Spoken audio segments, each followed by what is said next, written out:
জুলাই গণঅভ্যুত্থানের রাজধানীর চানখারপুলে শহীদ শাহরিয়ার খান আনাজ সহ ৬ জনকে হত্যার অভিযোগে ডিএমপির সাবেক কমিশনার হাবিবুর রহমান হাবিব সহ ৮ বরখাস্ত পুলিশের বিরুদ্ধে সাক্ষ্য গ্রহণ আজ। এর মধ্যেই মামলার ৪ আসামিকে ট্রাইব্যুনালে হাজির করা হয়েছে। বিচারপতি মোহাম্মদ গোলাম মর্তুজা মজুমদারের নেতৃত্বে ৩ সদস্যের ট্রাইব্যুনাল ১-এ এই বিচার কাজ চলবে।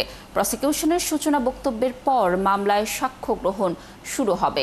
শেখ হাসিনার মামলার পর জুলাই গণঅভ্যুত্থানের দ্বিতীয় কোনো মামলায় সাক্ষ্য গ্রহণ শুরু হচ্ছে। এই মামলায় ৮ আসামির মধ্যে শাহবাগ থানার বরখাস্ত সাবেক ওসি আরশাদ হোসেন, কনস্টেবল সুজন মিয়া, ইমাজ হোসেন ইমন ও নাসিরুল ইসলাম গ্রেফতার রয়েছেন। আর পলাতক আছেন ডিএমপির বরখাস্ত সাবেক কমিশনার হাবিবুর রহমান, যুগ্ম কমিশনার সুদীপ কুমার চক্রবর্তী, রমনা অঞ্চলের সাবেক অতিরিক্ত উপকমিশনার শাহ আলম আক্তারুল ইসলাম ও সহকারী কমিশনার মোহাম্মদ ইমরুল। গত ১৪ জুলাই ৮ আসামিদের অব্যাহতির আবেদন নাকচ করে এই অভিযোগ গঠন করে ট্রাইব্যুনাল। এদিকে রাজধানীর পল্লবীতে পুলিশি হেফাজতে গাড়ি চালক ইশতিয়াক হোসেন জনি হত্যাকাণ্ডে বিচারিক আদালতের দেয়া দণ্ডাদেশের বিরুদ্ধে আসামিদের করা আপিলের রায় পড়া শুরু হয়েছে। এই বিষয়ে আরও খবর নিয়ে আমাদের সাথে হাইকোর্ট থেকে যুক্ত হচ্ছেন সহকর্মী সৈকত সাদিক। সৈকত, নিশ্চয়ই আমাকে শুনতে পাচ্ছেন। সাক্ষ্য গ্রহণ কি শুরু হয়েছে কিনা জানাবেন, এবং এই মামলা সম্পর্কে আর কি তথ্য রয়েছে আপনার কাছে জানাবেন। লাবণী, শুরুতে একটু আগে বলে নিচ্ছি ট্রাইব্যুনালের যে মামলাটি আপনি যে ট্রাইব্যুনালে আজকে রাজধানীর চানখারপুলে ৫ আগস্ট ৬ জন যে পুলিশের গুলিতে শহীদ হয়েছিলেন সেই ঘটনা দায়ের করা মামলাটি আজকে আনুষ্ঠানিকভাবে বিচার কাজ বা সাক্ষ্য গ্রহণের ডেট রয়েছিল এবং সেই অনুযায়ী সকাল ৯টার দিকে যেই মামলায় ৪ জন আসামি গ্রেপ্তার আছেন তাদেরকেও ট্রাইব্যুনালে নিয়ে আসা হয়েছে। তবে যেহেতু আমরা কিছুক্ষণ আগেই শুনতে পারলাম যে চিফ প্রসিকিউটর তাজুল ইসলাম তিনি হয়তো অসুস্থ রয়েছেন, এর জন্য মামলাটির যেহেতু 2টি দিন নির্ধারিত রয়েছে 10 এবং 11, ওর জন্য আজকে এই মামলাটির শুনানি হচ্ছে না বলে প্রসিকিউশন থেকে জানানো হয়েছে। আগামীকাল 11ই আগস্ট সেই মামলার শুনানি হবে। আর যে মামলাটি আরেকটি হাইকোর্টের যে মামলাটি আপনি বুঝতে পারছিলেন, আজ থেকে প্রায় 1 যুগ আগে মিরপুরের 11 নম্বরে 2 ভাইকে ইশতিয়াক জনি নামে একজনকে পুলিশি হেফাজতে নিয়ে হত্যাকাণ্ডের ঘটনায় যে মামলাটি হয়েছিল সেই মামলায় বিচারিক আদালতে সেখানকার যে 3 জন পুলিশ সদস্য, একজন এএসআই এবং একজন এএসআই, 2 জন এএসআই সহ 5 জনকে সাজা দিয়েছিল। সেই সাজার বিরুদ্ধে 3 জনের করা যে হাইকোর্টের যে আপিল, সেই আপিলের শুনানি শেষে আজকে আদেশের জন্য দিন ধার্য ছিল এবং সেই আদেশ কিছুক্ষণ আগে পড়া শুরু করেছেন আদালতে জনির ভাই তিনিও রয়েছেন। তিনি এই মুহূর্তে জানালেন যে আদালতের যে হাইকোর্টের যে বেঞ্চটি সেখানে পড়া শুরু হয়েছে, হয়তো 5 মিনিট আগে পড়া শুরু হয়েছে এবং এই মামলাটি রায় পড়ার পরেই কিন্তু আমরা পুরোপুরি বিষয়টি আমরা জানিয়ে দিতে পারবো যে বিচারিক আদালতে যে রায় দিয়েছিল যে জনির পুলিশি হেফাজতে হত্যাকাণ্ডের ঘটনায় যে 3 জন পুলিশ সদস্যকে যাবজ্জীবন কারাদণ্ড দিয়েছিল, অন্য 2 জনের সাজা দিয়েছিল, সেটা কি হাইকোর্টে বহাল থাকবে নাকি সেটা থেকে ক্ষমা পাবে, সেই বিষয়গুলো আমরা পরবর্তী শুনানি সংবাদের সময় জানিয়ে দিতে পারবো, যেহেতু এখন এই মুহূর্তে রায় পড়া শুরু হয়েছে। লাবণী, এখন পর্যন্ত আমার কাছে এই হচ্ছে ট্রাইব্যুনাল বা উচ্চ আদালতের সর্বশেষ খবর। সৈকত, ধন্যবাদ আমাদের সাথে যুক্ত থাকার জন্য। নিশ্চয়ই মামলার রায় ঘোষণার পর সেখানকার সর্বশেষ তথ্য আপনার মাধ্যমে দর্শকদেরকে জানানোর চেষ্টা করব। দর্শক, যুক্ত ছিলেন আমাদের সহকর্মী সৈকত সাদিক। বিএনপির ভারপ্রাপ্ত চেয়ারম্যান তারেক রহমানের সঙ্গে মতবিনিময় করেছেন গণতন্ত্র মঞ্চ সহ মোট 18টি দলের নেতাকর্মীরা। শনিবার গুলশানে বিএনপি চেয়ারপারসনের কার্যালয়ে এই মতবিনিময় সভা হয়। বিএনপি মহাসচিব মির্জা ফখরুল ইসলাম আলমগীর সহ সিনিয়র নেতারা এতে উপস্থিত ছিলেন। তারেক রহমান বলেন, ফ্যাসিবাদ বিতাড়িত করতে পারলেই এখনও গণতন্ত্র পুনঃপ্রতিষ্ঠা হয়নি। এজন্য সবাইকে সজাগ এবং ঐক্যবদ্ধ থাকার আহ্বান জানান বিএনপির ভারপ্রাপ্ত চেয়ারম্যান। এ সময় আগামী নির্বাচনে জনগণের রায় নিয়ে 31 দফার ভিত্তিতে গণতান্ত্রিকভাবে রাষ্ট্র পরিচালনা করার প্রত্যাশার কথাও জানান তারেক রহমান। দর্শক, রাজশাহীর লেকচার হোটেলে সিপিটির সংবাদ সম্মেলনে কথা বলছেন বাংলাদেশ ব্যাংকের গভর্নর। আমরা সরাসরি চলে যাচ্ছি সেখানে। যারা এগ্রিগেটরস ছিল এক্সচেঞ্জ হাউসগুলো, তাদের বিরুদ্ধে তাদেরকে আমরা সরাসরি বলেছি যে তোমাদের কাছ থেকে আমরা কিনবো না যদি তোমরা রেটে আমাদের লাইনে টো না করো। অর্থাৎ আমাদের তখনকার রেট ফিক্স করা ছিল 122 করতে হবে তোমাদেরকে, তা না হলে তোমাদের কাছ থেকে আমরা কিনবো না। They even went all the way to different embassies, অমুক তমুক সবই করেছে, তারা চাপ সৃষ্টি করেছে যে কেন আমরা কিনছি না, কেন ডিসক্রিমিনেশনের কিছু নাই। আমার রেট হচ্ছে 122, তোমার রেট তুমি 150 চাও, I will not buy from you. তুমি 122 দাও, আমি কিনবো, তারপর আমি যাব না। এখানে তো it's my choice not to buy and your choice not to sell. তুমি ধরে থাকো ডলার, আমার কোনো অসুবিধা নেই, কয়দিন ধরবা। Once you bought your dollar, 5 থেকে 7 দিনের বেশি তুমি রাখতে পারবা না, I know that. So you have to toe the line, and basically they towed the line. Ultimately they had to release all the dollars, and ওই বার্গেনিং পাওয়ার যেটা তারা মনে করেছিল তাদের ছিল, সেটা তারা হারিয়ে ফেললো, তাদের আর কোনো ক্যাপাসিটি ছিল না। তো যাই হোক, থ্যাঙ্কফুলি আমাদের এই এক্সটার্নাল সাইড থেকে, সাপ্লাই সাইড থেকে আমাদের সাপোর্টটা আসাতে আমরা জিনিসটাকে খুব তাড়াতাড়ি স্টেবিলাইজ করতে পেরেছি। আমাদের ব্যালেন্স অফ পেমেন্টের কথাই যদি ধরি, আমাদের ইম্পোর্ট তো কমে নাই, একটু বেড়েছে, হয়তো অতখানি বাড়ে নাই, কিন্তু এটা বুঝতে হবে বর্তমানে যে ইম্পোর্ট লেভেল, অর্থাৎ আমি প্রায় 5.5 বিলিয়ন করে পার মান্থ, তাতে 65 বিলিয়ন করে আমি ইম্পোর্ট করছি। তাতে কি ইম্পোর্ট কম হচ্ছে? বাজারে কি কোনো শর্টেজ আছে, কোনো পণ্যের অভাব আছে? তা তো নাই। হ্যাঁ, হয়তো বলতে পারেন যে ক্যাপিটাল মেশিনারিজ ইম্পোর্ট করছি না, legitimate question, but answer is that who is going to invest in this environment? আমাকে তো স্টেবিলিটিটা আনতে হবে। আমার স্টেবিলিটি আর আর্থিক খাতে কেবল এসেছে, রাজনৈতিক খাতে তো এখনো আসে নাই, সিকিউরিটি সিচুয়েশনও তো এখনো আনস্টেবল। সব কিছু মিলিয়ে এখনই কেউ বিনিয়োগে ঝাঁপিয়ে পড়বে এই প্রত্যাশা যদি কারো থাকে, আমি বলবো সেটা কাল্পনিক। কাজে আমাকে বাস্তবসম্মত হতে হবে। দীর্ঘ 9 বছর পর রাজশাহীতে অনুষ্ঠিত হতে যাচ্ছে মহানগর বিএনপির দ্বিবার্ষিক সম্মেলন। আজ দুপুর 2টায় শুরু হবে এই সম্মেলন। সেখানে ভার্চুয়ালি যোগ দিয়ে বক্তব্য রাখবেন দলের ভারপ্রাপ্ত সভাপতি তারেক রহমান। এ নিয়ে বিস্তারিত জানাতে যোগ দিচ্ছেন আমাদের সহকর্মী রাশেদুল হক রুশো। রুশো, নিশ্চয়ই শুনতে পাচ্ছেন আমাকে। যেমনটি জানাচ্ছিলাম যে দীর্ঘ 9 বছর পর রাজশাহীতে দ্বিবার্ষিক সম্মেলনটি অনুষ্ঠিত হতে যাচ্ছে। সম্মেলন ঘিরে রাজশাহীর ঘরোয়া রাজনীতির উৎসাহ উদ্দীপনা কেমন দেখছেন, আর যারা পদপ্রত্যাশী রয়েছে তারা কি বলছে এই সম্মেলনের বিষয়ে, কি তথ্য রয়েছে জানাবেন আমাদের বিস্তারিত। দীর্ঘদিন পরে কিন্তু একটি সম্মেলন, এই সম্মেলনটি অত্যন্ত কাঙ্ক্ষিত সম্মেলন। তো বিএনপির যে নেতাকর্মীরা রয়েছেন, বিশেষ করে তৃণমূলের যে সমস্ত নেতাকর্মীরা রয়েছেন, তাদের ভিতরে এখন যে উৎসাহ উদ্দীপনা সেটি তো রয়েছেই। পাশাপাশি এখানে কিন্তু এখন যেহেতু দীর্ঘদিন কাউন্সিল হয়নি, দীর্ঘদিন তারা যেটি বলছেন যে ফ্যাসিবাদী শাসন ব্যবস্থার মধ্য দিয়ে তারা পার হয়েছেন, নতুন নেতৃত্ব আসলে সেভাবে বিকশিত হতে পারেনি। সে কারণে তাদের যে মত যে এই কাউন্সিলের জন্য তরুণরা প্রাধান্য পান। আমরা একটু কথা বলতে চাই, এখানে তৃণমূলের নেতাকর্মীরা আছেন তাদের সাথে।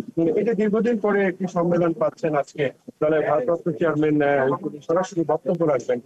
আপনাদের আসলে প্রতিক্রিয়া কেমন? আমরা এখন আবেগ ঘন, আমরা একটা উৎসাহের মধ্যে রয়েছি। আমাদের প্রিয় অভিভাবক বিএনপির ভারপ্রাপ্ত চেয়ারম্যান তারেক রহমান, তিনি প্রধানমন্ত্রী হিসেবে আজকে বক্তব্য রাখবেন। পাশাপাশি রাজশাহী যেটা ফেলে আসা রাজশাহী ছিল, বিএনপিকে 17টি বছর নিষ্পৃত নিপীড়িত যে সমস্ত নির্যাতন মধ্যে দিয়ে এই রাজশাহী গড়ে তুলেছিল, তাদেরকে নিঃশেষ করে দেওয়ার জন্য পরিকল্পনা করেছে। আপনারা জানেন, ইনশাল্লাহ এই কাউন্সিলের মধ্যে দিয়ে রাজশাহীতে একটা নতুন ভাবে আমেজ তৈরি হয়েছে। বিএনপি পরিবার একত্রিত হয়েছে।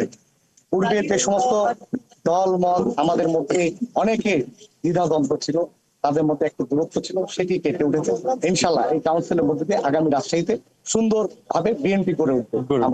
জি, আপনি শুনছিলেন যে আসলে একটি ঐক্যমত এখানে সৃষ্টি হয়েছে। পাশাপাশি এই অনুষ্ঠান সম্পর্কে যদি আপনাকে বলি, যে এই অনুষ্ঠানটি মূলত শুরু হবে আজকে বেলা 2টার সময়। এর আগে বিভিন্ন সাংস্কৃতিক অনুষ্ঠানগুলো রয়েছে এবং দলের ভারপ্রাপ্ত চেয়ারম্যান জনাব তারেক রহমান তিনি প্রায় 4টার দিকে বক্তব্য রাখবেন এমন তথ্য আমরা পাচ্ছি। তবে যেটি বলছিলাম যে তৃণমূলের নেতা কর্মীদের যেটি প্রত্যাশা, নবীন প্রবীণদের সমন্বয়ে যেন একটি সুন্দর কমিটি করা হয়, যারা আগামী দিনের যে রাজশাহী বিএনপির নেতৃত্ব বিকশিত করতে পারে। প্রচুর ধন্যবাদ আমাদের সাথে যুক্ত থাকার জন্য। আপনি থাকুন সেখানে, নিশ্চয়ই আমরা এই সম্মেলনের আরো তথ্য পরবর্তী সংবাদ সংযোগগুলোতে আপনার মাধ্যমে দর্শকদেরকে জানানোর চেষ্টা করব। দর্শক যুক্ত ছিলেন আমাদের সহকর্মী রাশিদুল হক রুশো। হালনাগাদ ভোটার তালিকার খসড়া প্রকাশ করেছে নির্বাচন কমিশন। এতে কারো তথ্যে ভুল থাকলে সংশোধনের জন্য 12 দিনের সুযোগ দেওয়া হয়েছে। এবারের হালনাগাদে 44 লাখের মতো নতুন ভোটার যুক্ত হচ্ছেন। সারা দেশে উপজেলা ও থানা নির্বাচন কর্মকর্তার কার্যালয়ে এই খসড়া তালিকা প্রকাশ করা হয়েছে। এতে কারো ভুল থাকলে সংশোধনের জন্য আবেদন করতে পারবেন। এসব আবেদন নিষ্পত্তি হবে 24 আগস্টের মধ্যে।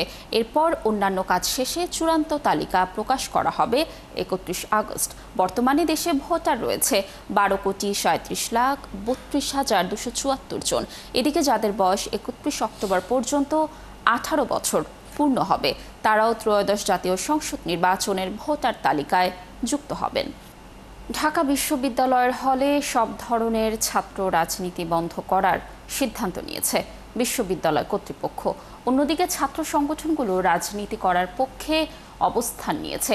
এ নিয়ে ক্যাম্পাসে শিক্ষার্থীদের মধ্যে চলছে উত্তেজনা। দর্শক, এ বিষয়ে আরও খবর জানাতে সেখানে রয়েছেন আমাদের সহকর্মী সবুজ মাহমুদ। আমরা সরাসরি যুক্ত হচ্ছি তার সাথে। সবুজ, নিশ্চয়ই শুনতে পাচ্ছেন আমাকে। ক্যাম্পাসের পরিস্থিতি এখন কেমন দেখছেন জানাবেন, এবং সেই সাথে হল রাজনীতি নিয়ে আসলে শিক্ষার্থীদের ভাবনাটা কেমন, কি বলেন, মানে আপনি তাদের সাথে কথা বলে কি বুঝতে পারলেন জানাবেন।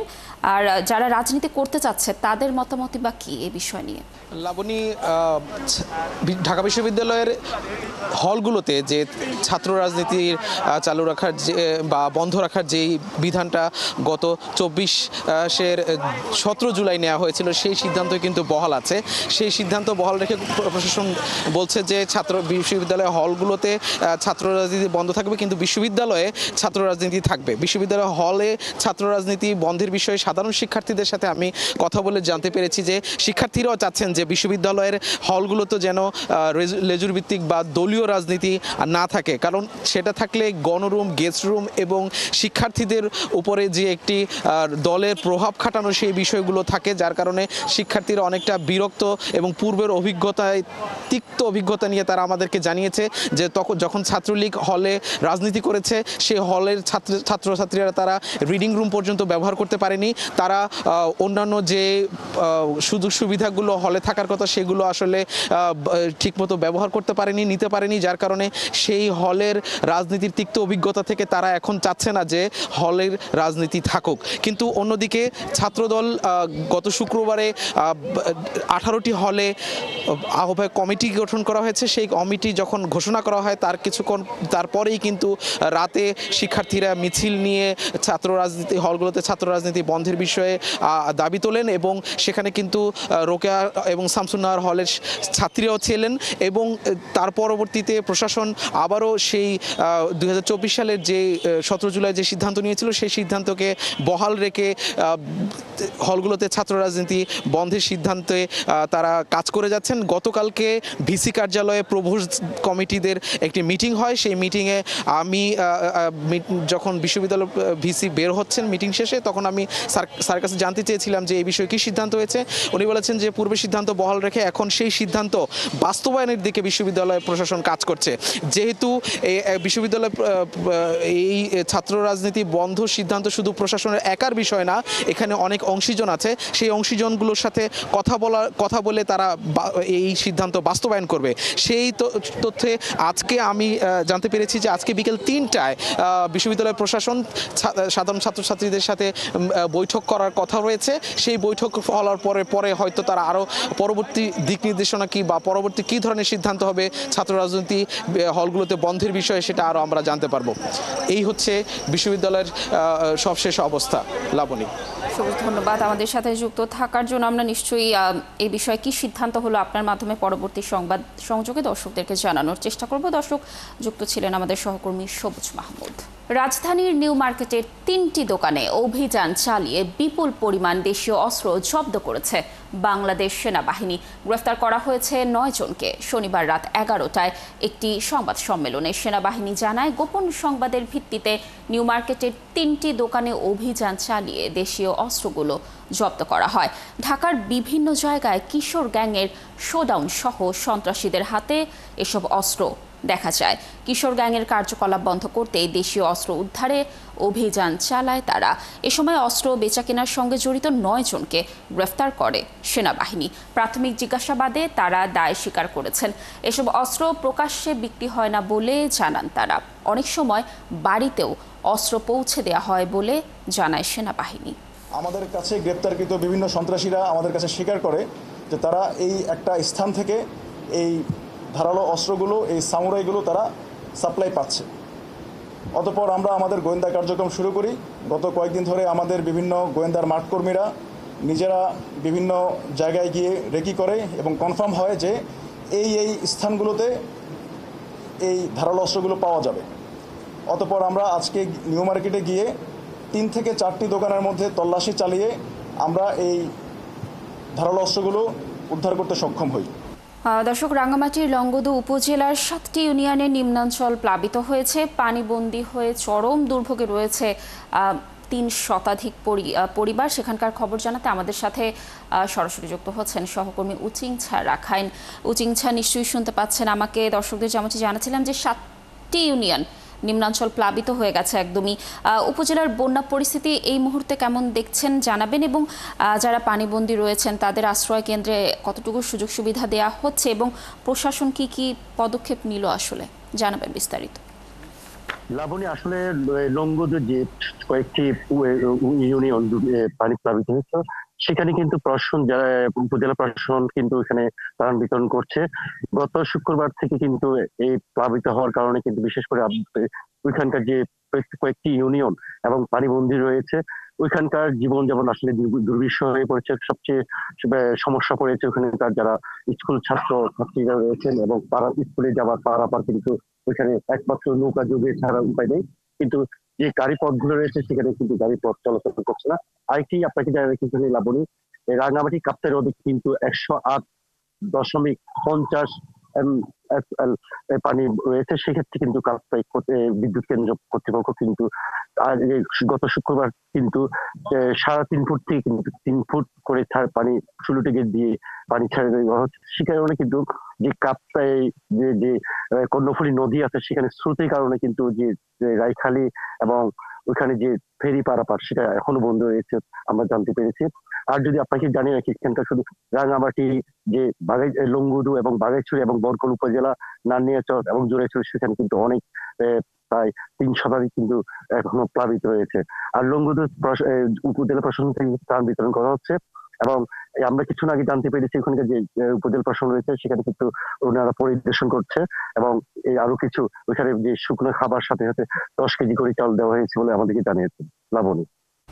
উচিংছা, ধন্যবাদ আমাদের সাথে যুক্ত থাকার জন্য। নিশ্চয়ই যারা দুর্গত রয়েছেন তাদেরকে সহযোগিতা করার জন্য প্রশাসন যথাযথ উদ্যোগ নেবে। আপনার মাধ্যমে পরবর্তীতে আমরা এই বিষয়ে আরও তথ্য দর্শকদেরকে জানানোর চেষ্টা করব। দর্শক, যুক্ত ছিলেন আমাদের সহকর্মী উচিংছা রাখাইন। কেবল সংস্কার প্রস্তাবনার অপেক্ষায় অন্তর্বর্তী সরকারের প্রথম 6 মাস পুঁজিবাজারের বড় কোনো পরিবর্তন হয়নি। অতীত সরকারের সময় যারা বিভিন্ন অনিয়মের সাথে জড়িত ছিল তাদের জরিমানা সহ অ্যাকাউন্ট জব্দ করায় বছরের প্রথমার্ধে সূচক ছিল নেতিবাচক। তবে শেষ দিকে সংস্কার প্রস্তাবনা, ব্যাংক সুদহার কমা সহ বিভিন্ন শেয়ার দর তলানি চলে আসার পর আবার ইতিবাচক ধারায় ফিরেছে পুঁজিবাজার। অন্তর্বর্তী সরকারের 1 বছরে পুঁজিবাজারের মূল্যায়ন করেছে রিয়াজ সেজান। ধসে পড়া অর্থনীতি পুনরুদ্ধার, বিচার সংস্কার, সুষ্ঠু নির্বাচন সহ হাজারো প্রত্যাশা নিয়ে গেল বছর আগস্টে দায়িত্ব শুরু করে অন্তর্বর্তীকালীন সরকার। প্রত্যাশার তালিকা যত বড় হোক, প্রাপ্তি কতখানি সেটি বছরান্তে হিসাব নিকাশ করছেন অনেকেই। বিশ্বস্ততার সহিত পালন করিব। এই যেমন পুঁজিবাজারে ব্যাপক লুটপাট, একের পর এক স্বার্থবিরোধী নিয়মকানুন পরিবর্তন, ক্ষুদ্র বিনিয়োগকারীদের সুরক্ষা, ভালো কোম্পানির শেয়ার বাজারে নিয়ে আসা সহ পুঁজিবাজারে আস্থা ফেরাতে সরকার কাজ করবে এমন প্রত্যাশা ছিল অন্তর্বর্তীকালীন সরকারের শুরু থেকে। কিন্তু সংস্কার প্রস্তাব পেতেই পার হয়েছে বছরের অর্ধেকাংশ।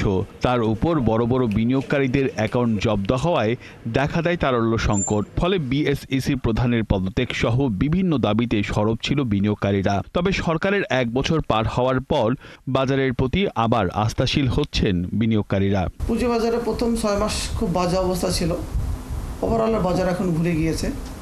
তো এখন আমরা একটা আশার আলো দেখছি। রাতারাতি কোনো কিছুই সম্ভব না, সময় তো দিতেই হবে। তার ভিতরেও পজিটিভ আমাদের যে ফাইন্ড আউট করতে পারছে, চিহ্নিত করতে পারছে সমস্যাগুলো। পুঁজিবাজার বিশ্লেষক ও টাস্কফোর্সের এই সদস্য বলেন, পদ্ধতিগত নিয়ম মেনে কাজ করতেই কেটেছে 1 বছরের বেশিরভাগ সময়। তবে যেই সংস্কার প্রস্তাব এসেছে তার উপর আস্থা এসেছে সাধারণ বিনিয়োগকারীর, যার প্রভাব পড়েছে বাজারে। দেখুন, আমরা সাজেশন দেওয়ার পরে 2টা কিন্তু মন্ত্রণালয়ে আইনের জন্য চলে গেছে, মানে আইনের জন্য চলে যাওয়া মানেই কিন্তু তারা পুরো বিষয়টাকেই কনসিডারে নিয়েছে। আর আমরা যে পদ্ধতিতে কাজ করেছি এখানে খুব একটা রিভিশন করার সুযোগ ছিল না, কারণ আমরা পাবলিক মতামত নিয়েই কিন্তু আমরা এগুলো ইনকর্পোরেট করেই দিয়েছি।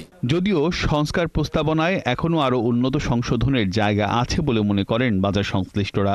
সংস্কার যেগুলো হয়েছে সেগুলো অনেক লম্বা সময় নিয়েছে সংস্কার টাস্কফোর্স। সংস্কারগুলো যে 3টা সংস্কার যেটা ওনারা দিয়েছেন, এখানে ইমপ্রুভমেন্টের অনেক স্কোপ আছে। তবে প্রশ্ন উঠেছে, এই যে দীর্ঘ প্রচেষ্টায় যে সংস্কার প্রস্তাবনা হাতে নেওয়া হয়েছে, নির্বাচন পরবর্তী সরকার তা বাস্তবায়ন করবে কিনা। যারা গুড গভর্নেন্স চাইবেন এবং যারা মনে করবেন যে বাজারটা প্রিভিয়াস 15 বছর ফিরে যাবে না, তারা কিন্তু এটা মেনে নেবে। এই সংস্কারগুলো অনেকটাই থাকবে না, যে একটা বিশেষ দল যদি আসে তাদের একটা চিন্তা ভাবনা আছে ইতিমধ্যেই, হ্যাঁ, এবং ওনারা কিন্তু মোটামুটি ডিসেন্ট্রালাইজ করবে। রিয়াদ সেজান, 71, ঢাকা।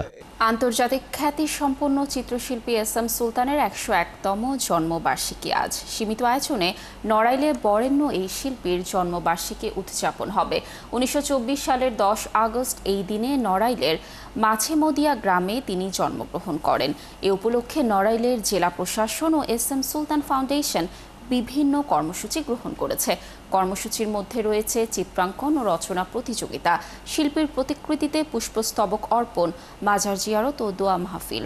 এছাড়া গতকাল শনিবার থেকে জন্ম শতবর্ষে সুলতান জাতীয় ও আন্তর্জাতিক উদযাপন কমিটির আয়োজনে ঢাকার বেঙ্গল ফাউন্ডেশনে শুরু হয়েছে আমরা পরাজিত হলে এস.এম. সুলতানের স্বপ্ন আড়ালেই থেকে যাবে শিরোনামে 2 বছরব্যাপী বিশেষ অনুষ্ঠানমালার উদ্বোধন হয়েছে।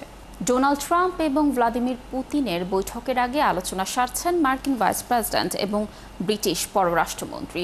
উদ্দেশ্য 2 প্রেসিডেন্টের বৈঠকের আলোচ্য ঠিক করা। তবে ইউক্রেনীয় প্রেসিডেন্ট ভলোদিমির জেলেনস্কি বলেছেন, ইউক্রেনকে বাদ দিয়ে কোনো আলোচনা হবে না, আর তিনি কোনো এলাকাও ছাড়বেন না। একই কথা বলেছেন ইউরোপীয় নেতারাও। বিস্তারিত চৈতি সরওয়ারের রিপোর্টে। প্রায় 3 বছর ধরে চলমান রাশিয়া ইউক্রেন যুদ্ধ, এতে নিহত হয়েছেন হাজার হাজার মানুষ। মস্কো ও কিয়েভ শান্তি চুক্তির শর্ত নিয়ে গভীরভাবে বিভক্ত থাকায় এখনও যুদ্ধের অবসান হয়নি।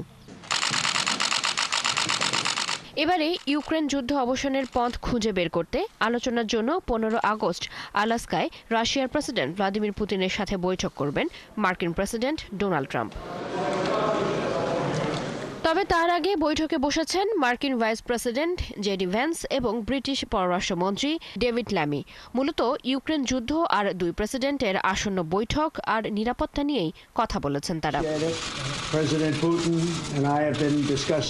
এরই মধ্যে ট্রাম্প ইঙ্গিত দিয়েছেন, ইউক্রেন যুদ্ধ বন্ধের চুক্তিতে কিছু এলাকা বিনিময় থাকতে পারে। তবে ইউক্রেনকে বাদ দিয়ে কোনো শান্তি আলোচনা হবে না বলে সাফ জানিয়ে দিয়েছেন ইউক্রেনের প্রেসিডেন্ট ভলোদিমির জেলেনস্কি। তিনি সতর্ক করে বলেছেন, ইউক্রেনের সার্বভৌমত্ব নষ্ট করে কোনো এলাকা ছেড়ে দেওয়া হবে না। ইউক্রেনকে ছাড়া নেওয়া যে কোনো সিদ্ধান্ত শান্তির বিরুদ্ধে নেওয়া সিদ্ধান্ত। ইউক্রেনীয়রা তাদের জমি কখনোই দখলদারদের হাতে তুলে দেবে না। ইউক্রেনের সার্বভৌমত্ব কোনো অবস্থাতেই আলোচনার বিষয় হতে পারে না এবং স্থায়ী শান্তির জন্য কিয়েভের সরাসরি অংশগ্রহণ অবশ্যই দরকার। জেলেনস্কির সাথে একমত ইউরোপীয় নেতারাও। এক পক্ষের অনুপস্থিতিতে শান্তি আলোচনা বা চুক্তি হতে পারে না বলে মত দিয়েছেন তারা।